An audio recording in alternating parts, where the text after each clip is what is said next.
Ilahi las tulil firdausi a'la.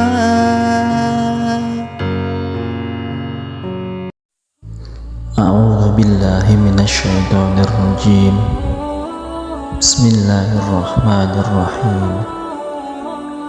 Assalamualaikum warahmatullahi wabarakatuh.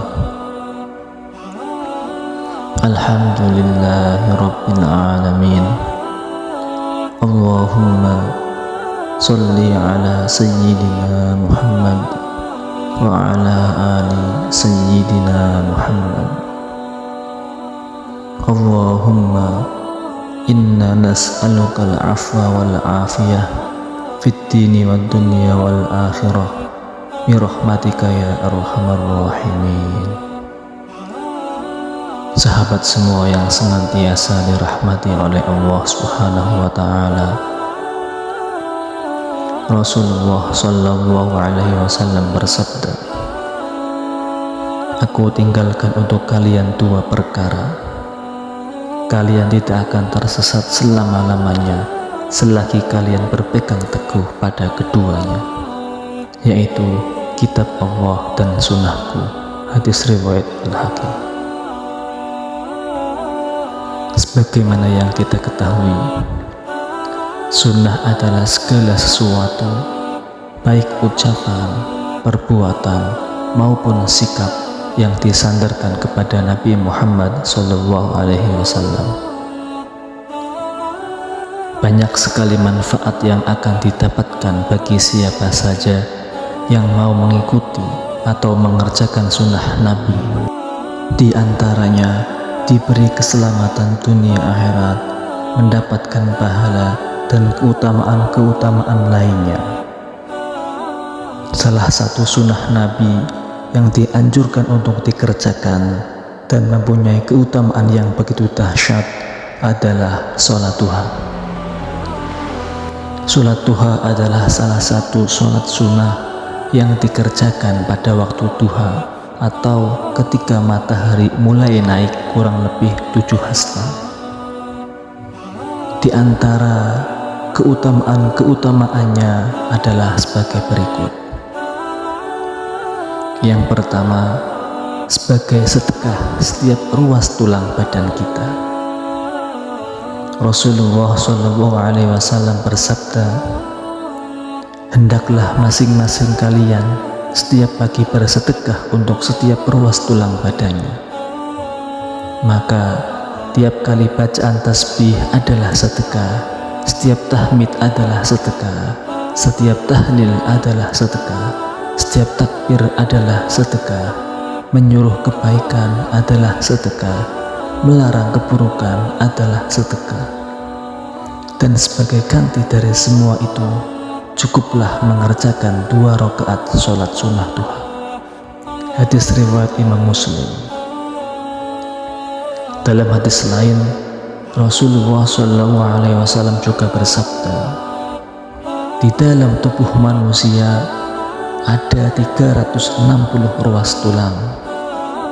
Ia diharuskan bersedekah untuk setiap ruasnya." Kemudian para sahabat bertanya, "Siapa yang kuat melaksanakan itu ya Rasulullah?" Beliau menjawab, "Tak yang ada di masjid lalu ditutupnya dengan tanah, atau menyingkirkan sesuatu gangguan dari tengah jalan, itu berarti sedekah, atau sekiranya kuasa cukuplah diganti dengan mengerjakan 2 rakaat sholat sunnah duha." Hadis riwayat Imam Ahmad. Fadilah yang kedua, dicukupi kebutuhannya.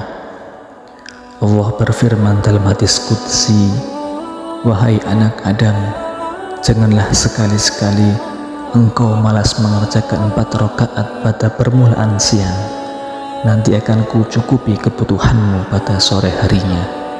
Hadis riwayat At-Tabrani. Fadilah yang ketiga, pahalanya lebih besar dari perang.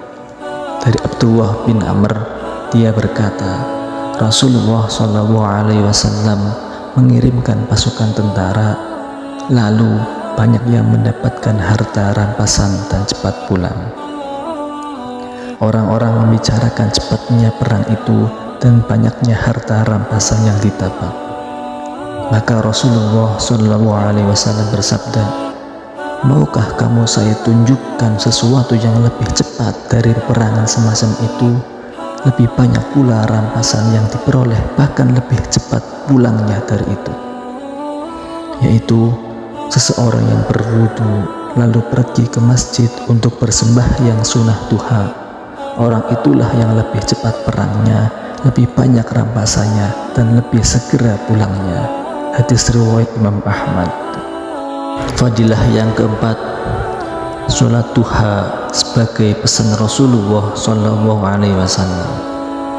Dari Abu Hurairah radhiyallahu an, dia berkata, Rasulullah SAW yang tercinta memesankan kepadaku 3 hal, yaitu berpuasa 3 hari dalam setiap bulan, mengerjakan 2 rakaat duha, dan berwitir sebelum tidur. Hadis riwayat Imam Bukhari. Fadilah yang kelima, sebagai sholat permintaan hajat. Dari Anas radhiyallahu an, ia berkata, saya melihat Rasulullah SAW di waktu bepergian, kemudian beliau sholat duha sebanyak 8 rakaat. Setelah selesai, beliau bersabda, saya tadi sholat dengan penuh harapan dan diliputi kecemasan. Saya memohonkan kepada Tuhan 3 hal, lalu diberinya 2 dan ditolaknya 1. Saya memohon supaya umatku jangan diuji dengan musim paceklik, dan itu dikabulkan. Saya memohon pula agar umatku tidak dapat dikalahkan musuhnya, dan ini pun dikabulkan. Lalu saya memohon agar umatku jangan sampai berpecah belah menjadi beberapa golongan, dan ini ditolaknya. Hadis riwayat Imam Ahmad. Fadilah yang keenam, dibuatkan istana emas di surga. Dari Anas bin Malik radhiyallahu anhu, dia berkata bahwa dia mendengar Rasulullah SAW bersabda, siapa saja yang sholat duha 12 rakaat, Allah akan membuat untuknya sebuah istana yang terbuat dari emas di surga. Hadis riwayat Imam Ibnu Majah. Fadilah yang ketujuh, pahalanya seperti pahala haji dan umroh yang sempurna. Dari Anas radhiyallahu anhu, dia berkata, Rasulullah SAW bersabda, barang siapa yang mengerjakan sholat fajar berjamaah, kemudian ia duduk mengingat Allah hingga terbit matahari, lalu ia sholat duha 2 rakaat, maka ia mendapatkan pahala seperti pahala haji dan umrah sempurna. Hadis riwayat Imam At-Tirmidzi. Fadilah yang ke-8, disediakan pintu khusus ketika memasuki surga. Dari Abu Hurairah radhiyallahu anhu, dia berkata, Rasulullah SAW bersabda, sesungguhnya di surga ada salah satu pintu yang dinamakan pintu duha.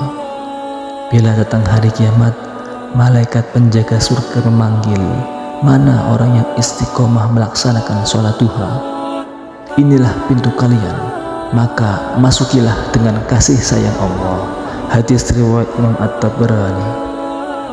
Fadilah yang ke-9, dosa-dosanya diampuni oleh Allah Subhanahu wa ta'ala.